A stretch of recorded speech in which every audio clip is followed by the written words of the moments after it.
વિકાસ સપ્તાહની ઉજવણી સમગ્ર રાજ્યમાં થઈ રહી છે। ત્યારે આજરોજ ખેડા જિલ્લાના મહુધા વિધાનસભા મત વિસ્તારના અલીણા ગામે સરકારની વિવિધ યોજના અને સિદ્ધિઓને પ્રદર્શિત કરવા વિકાસ રથનું આગમન થયું।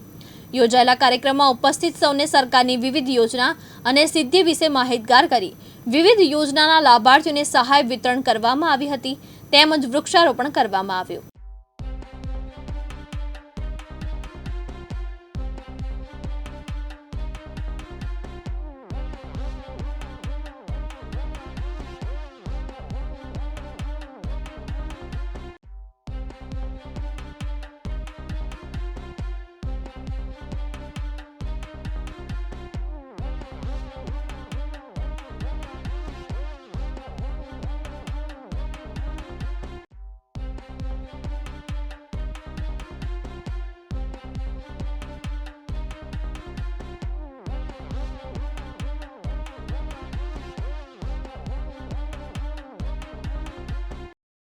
जिग्नेश सोढा, दिव्यांग न्यूज़, महुधा, खेड़ा।